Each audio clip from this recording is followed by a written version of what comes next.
Hello student, welcome to Amresh Vishwakarma classes. आज हम लोग क्लास 12th के जो फर्स्ट चैप्टर मैथमेटिक्स में है रिलेशन, उसको शुरू करने जा रहे हैं और आज डिस्कस करेंगे। आज इसकी पहली इंट्रोडक्टरी क्लास होगी। तो आइए हम लोग सबसे पहले स्टार्ट करते हैं रिलेशन, और रिलेशन का सबसे पहला टॉपिक लेते हैं जिसका नाम है ऑर्डर्ड पेयर। ठीक है, अब ये ऑर्डर्ड पेयर क्या होता है इस चीज को समझिए। तो ऑर्डर्ड पेयर का मतलब ये हो गया कि if a pair of elements means आपके पास हमारे पास है ना पेयर ऑफ एलिमेंट है, एलिमेंट्स का पेयर को अगर हम किसी खास ऑर्डर में लिखें, एलिमेंट का पेयर है उसको अगर हम किसी खास ऑर्डर में स्पेसिफिक ऑर्डर में लिखें तो उसी ऑर्डर को कहते हैं ऑर्डर्ड पेयर। सपोज कीजिए कि हमारे पास दो एलिमेंट्स हैं, एक का नाम है ए, दूसरा बी है, और इससे ऑर्डर पेयर कैसे बनेगा। तो इसका ऑर्डर पेयर बनेगा भाई इन दोनों एलिमेंट को कॉमा से सेपरेट कर दो और जो कर्ली ब्रैकेट के अंदर रख दो तो ऑर्डर पेयर हो गया। सपोज कीजिए कि आपके पास एलिमेंट है 1, 2 और 1, 5 है। अब इसका ऑर्डर पेयर क्या बनेगा, तो इसका ऑर्डर पेयर बनेगा 2 और 5 with in the curly bracket. ठीक है, तो इस तरह से इसका ऑर्डर पेयर बनेगा। अगर आपके पास एक एम है और एक एन है तो इसका ऑर्डर पेयर कैसे बनेगा, इसका ऑर्डर पेयर जो बनेगा वो इस तरह से बनेगा।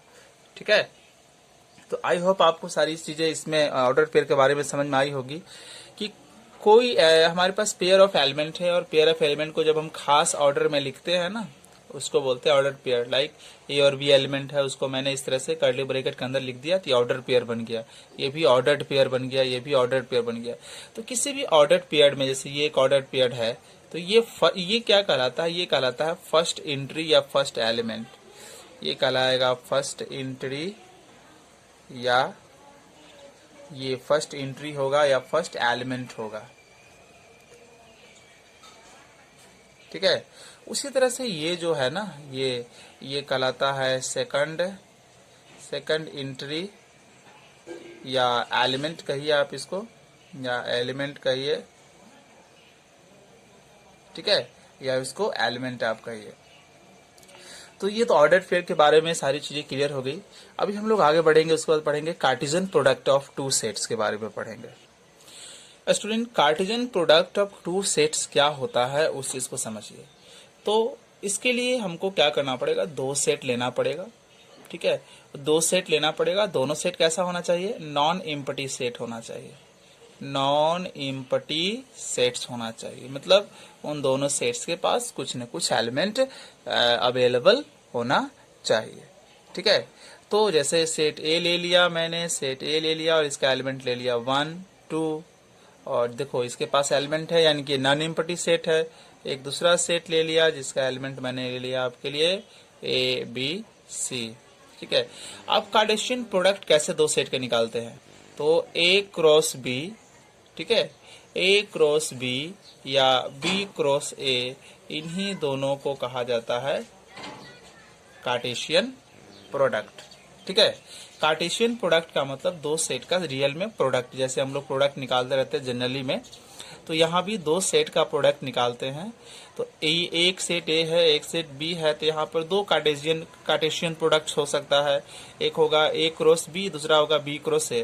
तो आइए ए क्रॉस बी कैसे लिखेंगे, तो ए क्रॉस बी कैसे लिखेंगे, तो ए क्रॉस बी निकालने के लिए पहला एलिमेंट ए से लेना पड़ेगा, दूसरा एलिमेंट, जैसे इसको पहले समझते हैं। ए क्रॉस बी का मतलब हो गया, ए क्रॉस बी का मतलब होगा ऐसा ऑर्डर्ड पेयर ए बी।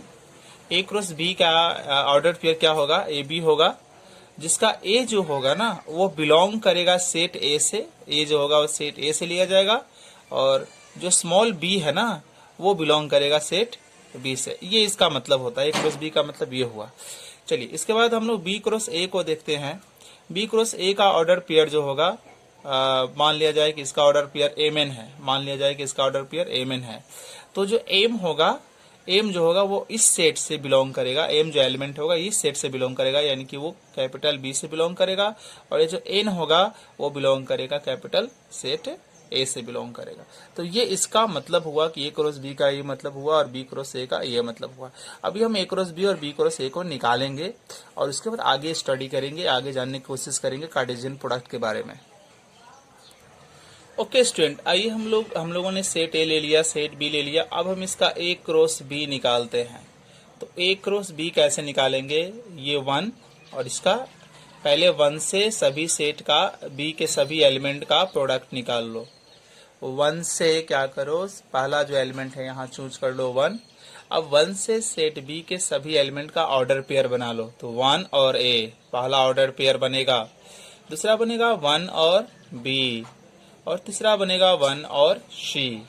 चलो अब 2 से बना लो ऑर्डर पेयर। यहाँ पर 2 से बनाओगे तो 2 और ए, 2 और बी और 2 और सी। ठीक है, 2 और सी। तो इस तरह से ऑर्डर पेयर आपको सारे के सारे मिल गए, किसके? ए क्रॉस बी के। अब इसमें से ये क्या है? 1A क्या है? ऑर्डर पेयर है। किसका? ए क्रॉस बी का। 1B क्या है? ऑर्डर पेयर है। 1C क्या है? ऑर्डर पेयर है। 2A क्या है? ऑर्डर पेयर है। सभी ऑर्डर पेयर है, जिसमें ये फर्स्ट एंट्री है, सेकेंड एंट्री है, या फर्स्ट एलिमेंट है, सेकेंड एलिमेंट है। और ये जो फर्स्ट होगा वो बिलोंग करेगा सेट ए से, और इसमें जो सेकेंड जो एंट्री होगी, सेकेंड जो एलिमेंट होगा वो बिलोंग करेगा सेट बी से। अब देख लो, कोई भी ऑर्डर पेयर ले लो, उसका जो फर्स्ट एंट्री होगी वो इस सेट से बिलोंग करेगी। यहाँ जो भी सेट रहेगा, तो देखो 1 बिलोंग्स टू ए, और ए में 1 है, और यहाँ जो एलिमेंट होगा ना आपका, वो सेट ये इससे बिलोंग करेगा। तो स्मॉल ए बिलोंग सेट बी, और स्मॉल बी में देखो स्मॉल ए है। तो यहाँ हम लोग निकाला ए क्रॉस बी। अभी हम लोग निकालेंगे, सो स्टूडेंट अभी हम लोग निकालेंगे बी क्रॉस ए। ठीक है, अब बी क्रॉस ए निकालेंगे तो क्या होंगे, बी का कोई एक एलिमेंट ले लेंगे, उसका ए के साथ ऑर्डर पेयर बनाएंगे। तो ऑर्डर पेयर आपका बनेगा इस तरह से, ए बी क्रॉस ए है तो पहला जो है इसमें से कोई एक एलिमेंट चुन लीजिए, और उसका बी ए के साथ सभी एलिमेंट का ऑर्डर पेयर बनाइए। तो A1 पहला ऑर्डर पेयर बन गया बी क्रॉस ए का, A1। दूसरा बन गया A2, और फिर आप देखो यहाँ से ले लो बी से ले लो यहाँ पर, तो ये हो जाएगा B1 होगा। फिर यहाँ पर B2 होगा, फिर C से आ जाओ C1 और C2, C1 और C2। अब गौर से दोनों को देखिए, यहाँ पर आप देखिए सेट ए क्रॉस बी, यहाँ आप देखिए बी क्रॉस ए। क्या इसका एलिमेंट 1A आया है? तो इसका एलिमेंट क्या आया है? A1। ठीक है, इसका एलिमेंट 1A आया है। आप याद रखिए कि A1 और 1A और A1 ये दोनों आपस में कभी इक्वल नहीं होंगे। ठीक है, कभी इक्वल नहीं होंगे। ठीक है, तो ऐसा नहीं समझना है कि 1 और A का ऑर्डर पेयर ऐसे बना दो चाहे ऐसे बना दो, दोनों इक्वल होगा, नहीं, दोनों अलग अलग हो जाएगा। तो इसका मतलब इसके सारे ऑर्डर पेयर को देखिए, इसके सारे ऑर्डर पेयर को देखिए, और देखने से आपको पता चलेगा एक चीज कि भाई दोनों का ऑर्डर पेयर तो बिल्कुल अलग है। तो हम कहेंगे कि A cross B is never equal to B cross A. A cross B जो है ना बी क्रॉस ए के इक्वल नहीं होता है। स्टूडेंट अब हम लोग पता करेंगे नंबर ऑफ ऑर्डर पेयर कैसे निकालते हैं। तो नंबर ऑफ ऑर्डर पेयर पता करने का तरीका क्या है? सपोज कीजिए आपके पास सेट कोई ए है, एक सेट ए है और एक सेट बी है, और इसके पास कितने एलिमेंट हैं? इसके पास m जो है ना एलिमेंट है, इसके पास m एलिमेंट हैं। और सेट बी के पास कितने एलिमेंट हैं? सेट बी के पास n एलिमेंट है। तो अब इन दोनों का जब a क्रॉस बी आप करोगे या b क्रॉस a करोगे तो ऑर्डर पेयर बनेगा, ऑर्डर पेयर बनेगा, ऑर्डर पेयर बनेगा। तो कितने ऑर्डर पेयर बनेंगे? तो इस वाले एलिमेंट का इस वाले एलिमेंट से मल्टीप्लाई कर दीजिए, तो m इंटू एन, mn जो है ना ऑर्डर पेयर बनेंगे। अब आइए क्वेश्चन के थ्रू देखते हैं इसको। जैसे सेट ए है, सेट ए का 1 और 2 एलिमेंट हो गया, यानी कि सेट बी हो गया, इसका एलिमेंट हो गया ए, बी और सी। तो इसमें कितने एलिमेंट हो गए? सेट ए के मेंबर मैंने m माना था, तो m हो गया 1 2, और इसके एलिमेंट जो हो गए बी के मैंने n माना था, तो हो गया 1 2 3। तो ऑर्डर पेयर कितने होंगे? ऑर्डर पेयर कितने होंगे? ऑर्डर पेयर को mn कहते हैं। तो 2 into 3 that is equal to 6। तो 6 ऑर्डर पेयर बनेंगे। ठीक है ना, जब आप ए क्रॉस बी निकालने जाओगे या बी क्रॉस ए निकालने जाओगे तो ये 6 ऑर्डर पेयर आपके बनेंगे। सो स्टूडेंट, अभी हमारा जो टॉपिक है वो टॉपिक हमारा यह है कि total number of subset in A cross B और बी क्रॉस ए।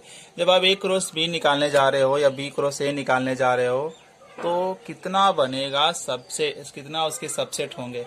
तो जैसे सेट ए है, इसके पास एम एलिमेंट है, सपोज कर लिया मैंने, इसके पास एम एलिमेंट है। सेट बी है जिसके पास एन एलिमेंट है। तो अब आपको बताना है total number of subsets in either A cross B और बी क्रॉस ए कितना होगा। तो इसके लिए फॉर्मूला होता है 2 to the power m into n. ये फॉर्मूला याद रखिएगा। सबसेट से आप फेमिलियर होंगे, परिचित होंगे, आप क्लास 11th में सबसेट के बारे में पढ़े होंगे। तो अगर नहीं पढ़े हैं तो आप एक बार देख लें। मैं अभी 11th का भी वीडियो अपलोड कर रहा हूँ चैप्टर 1 से, तो वहाँ भी सबसेट का कॉन्सेप्ट आएगा। अगर डाउट होगी तो आप कमेंट बॉक्स में लिख कर बता सकते हैं, तो मैं अगले वीडियो में इसको एक्सप्लेन करूंगा। तो अब आपको ए क्रॉस बी और बी क्रॉस ए के बीच में सबसेट पता करना है, कितने सबसेट होंगे। तो बहुत ही ईजी एक ऐसा तरीका है कि सेट ए के पास एलिमेंट कितना है, एम है, सेट बी के पास एलिमेंट एन है। तो total number of subset A cross B में या बी क्रॉस ए में कितने होंगे, तो 2 to the power m into n होंगे। ठीक है, आइए अब एग्जाम्पल से लेते हैं, एग्जाम्पल का थ्रू समझते हैं इसको। तो हमारे पास जो एग्जाम्पल है वो है कि, चलिए, तो एग्जाम्पल है सेट ए है भाई, इसका है एलिमेंट 1 और 2, और सेट बी है जिसके पास एलिमेंट हैं ए बी सी। ठीक है, जिसके पास एलिमेंट हैं ए बी सी। हमको बताना है टोटल नंबर ऑफ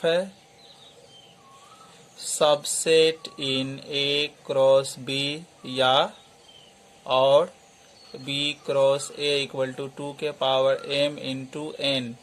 तो m क्या है, m है नंबर ऑफ, m जो हमारा है, m जो है number of element in set this one, तो वो तो 2 है। और n क्या है, number of element in set this one यानी कि b, तो वहाँ तो 3 है, तो 2 के पावर 6 हो जाएगा। 2 के पावर 6 कितना होता है, 64 आपके सबसेट बनने वाले हैं। सो गाइस, इसके बाद हम लोग ऑर्डर पेयर में हम लोगों ने समझ रखा है। अब ऑर्डर पेयर के बाद हम लोग जानेंगे रिलेशन को, समझेंगे, रिलेशन के बारे में स्टडी करेंगे। तो अगला टॉपिक हमारा होगा वो रिलेशन का होगा। सो स्टूडेंट, अभी हम लोग जो ना रिलेशन को डिफाइन करेंगे, रिलेशन क्या है उस चीज को हम लोग जानने की कोशिश करेंगे। तो आप देखिए रिलेशन क्या है। If A and B be two non empty sets, relation होने की जो पहली कंडीशन है वो पहली कंडीशन ये है कि सेट ए और सेट बी ये दोनों क्या होना चाहिए, ये दोनों नॉन एम्प्टी सेट होना चाहिए। मतलब इन दोनों के पास एलिमेंट्स होने चाहिए। ऐसा नहीं कि इसके पास कोई एलिमेंट ना हो, इसके पास कोई एलिमेंट ना हो, तब तो सेट कभी रिलेशन नहीं हो पाएगा। तो रिलेशन होने के लिए जरूरी है कि इसके पास भी कुछ एलिमेंट्स हो, इसके पास भी कुछ एलिमेंट्स हो। ठीक है, उसके बाद आप देखो डेफिनेशन में आगे बढ़ो तो आगे क्या कह रहा है कि then a relation R from set A to set B. अगर ए और बी दो नॉन एम्प्टी सेट है, मतलब दोनों के पास कोई एलिमेंट है, तो रिलेशन आर, रिलेशन आया एक आर, तब जो है रिलेशन सेट ए से सेट बी में हो सकता है। ठीक है, सेट ए से सेट बी में रिलेशन हो सकता है जब आप दोनों के पास कुछ न कुछ एलिमेंट होंगे। तो अब आगे बोलता है कि जो रिलेशन होगा ना, जो रिलेशन आर होगा उसका एलिमेंट ए क्रॉस बी में क्या होना चाहिए, शामिल होना चाहिए, मतलब सबसेट होना चाहिए। फिर से यहाँ देखो, सेट ए और सेट बी दो नॉन एम्प्टी होना चाहिए। तो एक रिलेशन जो होगा ना, रिलेशन भी एक तरह का सेट ही होता है, रिलेशन भी जो होता है एक तरह का क्या होता है, वो सेट ही होता है। तो रिलेशन आर जो होगा ना उसका एलिमेंट ए क्रॉस बी में आना चाहिए, यानी कि relation R is a subset of A cross B, यानी कि रिलेशन आर का एलिमेंट ए क्रॉस बी में मौजूद हो। यहाँ आप देखो सिंपल, इस पूरे चीज को यहाँ सिंपल में लिखा हुआ है कि अगर आर के एलिमेंट्स ए क्रॉस बी में शामिल हैं, इसका मतलब होता है सबसेट शामिल हैं, तो इस आर को क्या कहेंगे, इस आर को हम लोग कहेंगे रिलेशन। आर का रिलेशन, आर को रिलेशन कहेंगे। ठीक है, सेट ए से सेट बी में। बट अगर आर का एलिमेंट शामिल नहीं है ए क्रॉस बी में, तो आर हमारा रिलेशन होगा क्या, नहीं, नॉट रिलेटेड, ये एक जो है ना, ये रिलेशन नहीं होगा। It is not a relation, ठीक है। तो ये इंपॉर्टेंट चीज है, इस चीज को याद रखो कि आर भी एक सेट होता है, रिलेशन भी एक सेट होता है, जिसका एलिमेंट सारा का सारा एलिमेंट ए क्रॉस बी में होना चाहिए। अब देखिए यहाँ सिंबल, अगर ए और बी रिलेशन के टर्म है, ए और बी जो है अगर रिलेशन से उनका बिलोंग कर रहा है, तो उसी को हम ऐसे भी लिख सकते हैं कि ए और बी बिलोंग्स रिलेशन, और ऐसे भी लिख सकते हैं कि A is related to B. इन दोनों का मतलब ये हो गया कि A is related to B. अब इसका मतलब क्या हो गया, इसका मतलब ये हो गया कि ए क्रॉस ए और बी अगर आर से बिलोंग नहीं कर रहे हैं, ए और बी अगर आर से बिलोंग नहीं कर रहे हैं, तो उसी चीज को आप ऐसे भी लिखोगे, ए यहाँ पर आर को काट दो और बी, दोनों का मतलब ये हुआ कि A is not related to B. तो ये तो डेफिनेशन हो गई। अभी हम लोग एग्जाम्पल के थ्रू जानेंगे रिलेशन क्या होता है, रिलेशन को समझने की कोशिश करेंगे। चलिए स्टूडेंट, तो अभी जो हमारे पास जो एग्जाम्पल है उस चीज को समझते हैं। अभी मैंने आपको डेफिनेशन आपके सामने एक्सप्लेन कर दी है रिलेशन की। तो डेफिनेशन से हम लोग शायद में भी बहुत सारी कंफ्यूजन होगी, तो अभी हम लोग उस कंफ्यूजन को दूर करेंगे by taking examples on the definition of relation, और कैसे पता करेंगे रिलेशन है या नहीं। तो अभी देखो क्वेश्चन ये है कि लेट सेट ए, कोई सेट है ए जिसका एलिमेंट है 1 और 2, और एक दूसरा सेट है जिसका एलिमेंट है ए और बी, ठीक है, एक दूसरा सेट है जिसका एलिमेंट ए और बी। ए क्रॉस बी इसका निकालोगे, ए क्रॉस बी निकालोगे तो कैसे निकालोगे भाई, ए क्रॉस बी मैंने बता दिया निकालने के लिए आपको। 1 का ऑर्डर पेयर बनेगा ए से और 1 का ऑर्डर पेयर बनेगा बी से, तो हो जाएगा 1A और 1B, ठीक है, ये आ गया। अब यहाँ हो जाएगा 2 का ऑर्डर पेयर दोनों के साथ बनेगा तो 2A और 2B, इस तरह से हो जाएगा। गिवन क्या है, क्वेश्चन में गिवन है कि R की जो वैल्यू है वो है 1A और 2A। अब आपसे पूछ रहा है कि is R a relation from set A to set B. आपसे पूछ रहा है कि क्या आर रिलेशन है क्या सेट ए से सेट बी में। तो आप देखिए रिलेशन का फॉर्मूला क्या पढ़े कि आर सबसेट होना चाहिए, आर क्या होना चाहिए, सबसेट होना चाहिए ए क्रॉस बी में। अगर आर सबसेट है मतलब आर का सारा एलिमेंट ए क्रॉस बी में है, तो इसका मतलब आर रिलेशन है, अदरवाइज आर रिलेशन नहीं है। तो देखो आर का एलिमेंट जो है 1A और 2A, तो 1A क्या ए क्रॉस बी में है, यस है। फिर आर का दूसरा एलिमेंट है 2A, तो 2A क्या ए क्रॉस बी में है। इसका मतलब आर का सारा एलिमेंट ए क्रॉस बी में है, तो हम आर को बोलेंगे कि R is a relation, R एक रिलेशन है from a set A to set B. तो आर रिलेशन है, कैसे है, क्योंकि आर के सारा एलिमेंट ए क्रॉस बी में है, इसलिए आर रिलेशन है। अगर आर का एलिमेंट ए क्रॉस बी में नहीं होता तो R is not a relation.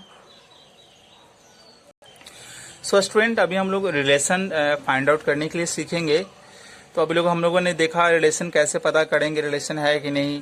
उसके बाद अभी हम लोग जो क्वेश्चन ले रहे हैं वो क्वेश्चन है जिसमें आपको रिलेशन फाइंड करना है।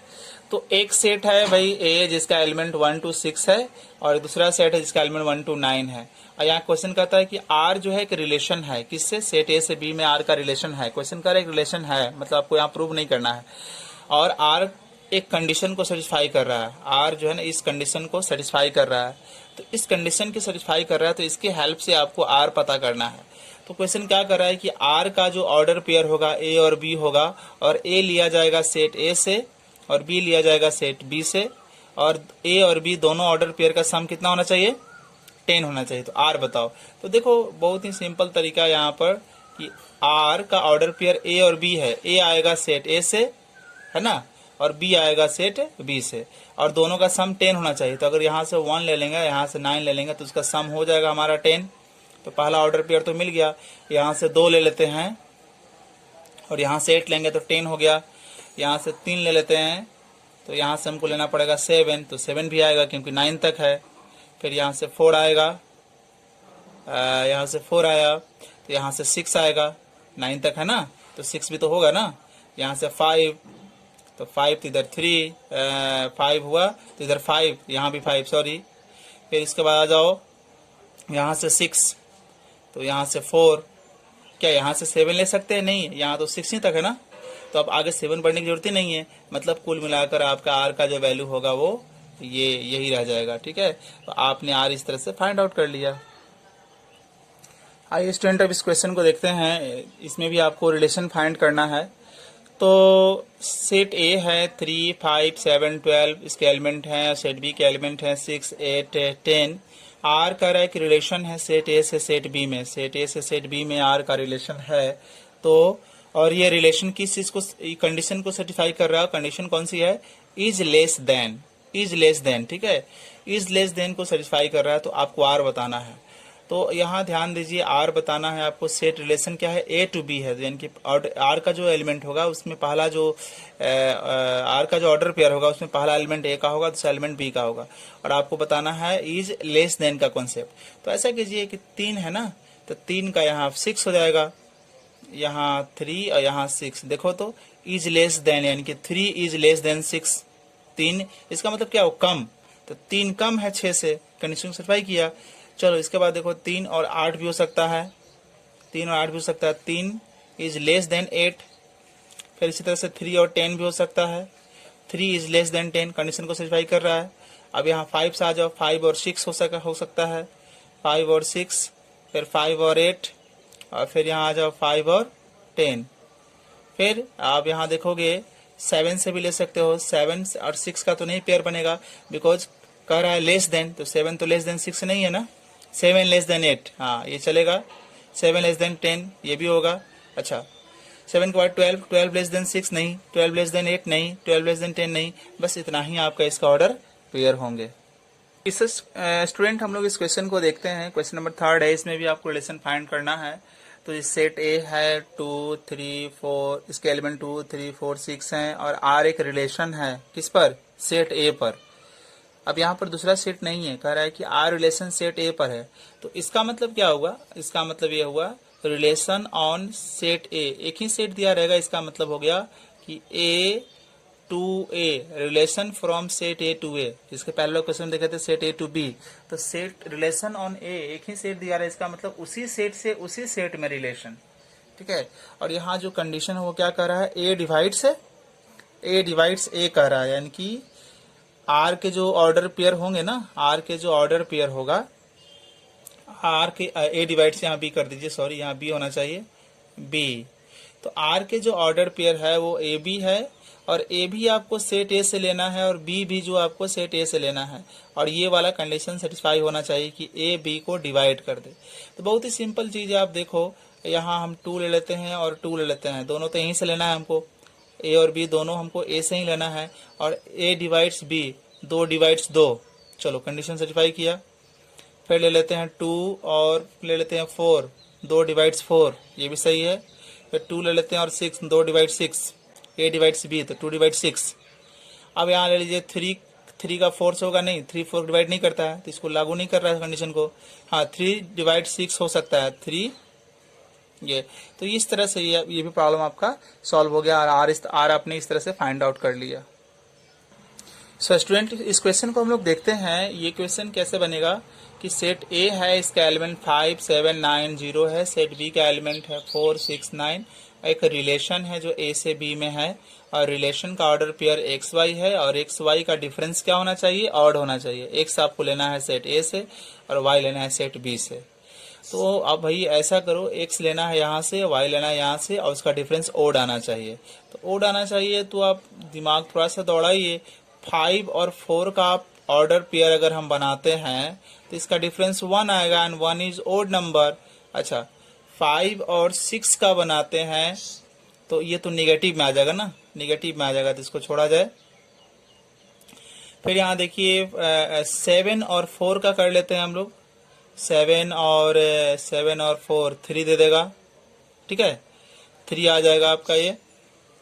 और उसके बाद 7 और 6 का भी ऑर्डर पेयर बन जाएगा आपका, यहाँ भी 1 आएगा, ओड नंबर आ गया।